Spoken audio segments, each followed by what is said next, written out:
Hello friends. In this video, we'll be discussing about an important neurocutaneous disorder that can come as a spotter or a video-based question for you or as a case scenario, that is Sturge-Weber syndrome. So this child presented to the pediatrics OPD with a history of seizures, okay, involving the right side of the body, okay.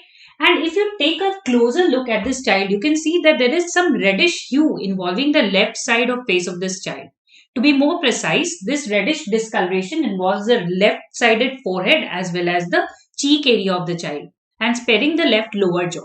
So this is known as port wine stain or nevus flammeus, okay, which is classical of Sturge-Weber syndrome. So Sturge-Weber syndrome basically is comprised of a triad of three things. One is the port wine stain of the face, which is basically due to cutaneous venous dilatation, okay, and then you have PEN. So P is the port wine stain of the face. E for some eye manifestations like glaucoma can be there. Okay. Visual loss can be there. Conjunctival hemangiomas can be there. And N for neurological problems like these children have seizures. Usually there are focal seizures. So left side of the face is involved in this lesion. So the seizures involve the right side of the body of the child. Okay. But they can, progress to generalized seizures as well. Apart from that, if older children can have headaches, hemiparesis can be there, some behavioral problems like intellectual disability, learning disabilities and all can also be there. Okay. But Sturge-Weber syndrome, not necessary that you have all the three things. It can be one or two of these three things that we described that can also be there. And these children are born with these skin lesions. So you look at the child even at birth, you can make it out. Okay. But it is not an inherited disorder, does not run in families. Now take a look at the CNS imaging. The CT head of this child shows the intracranial calcifications. You can see the linear calcifications here, right? So again, this calcification is, very, very important feature in the CNS imaging of these children, and it is ipsilateral. Remember the port wine stain in this child was on the left side of the face. So you see the left-sided calcifications here.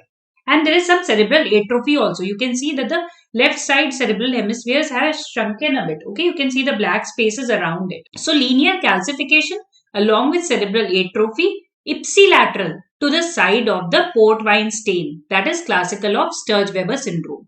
But remember the seizures, if they are present, they are contralateral to these manifestations. Now take a look at this child.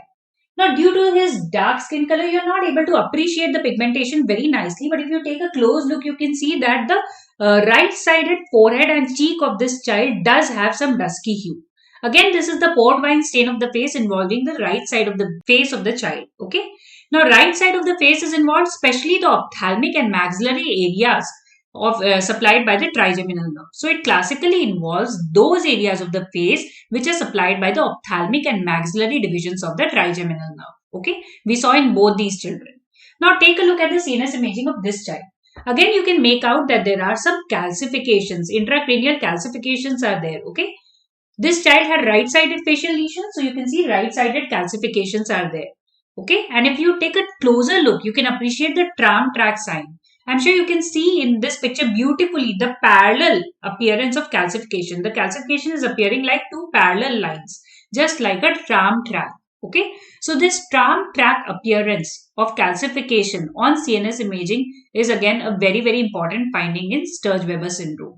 So remember a triad of PEN. So P for port wine stain of the face or nevus flammeus, E for eye manifestations, and N for neurological manifestations. These are seen in Sturge-Weber syndrome, a very important neurocutaneous syndrome which is not inherited, does not run in families, but can be seen and diagnosed even at birth.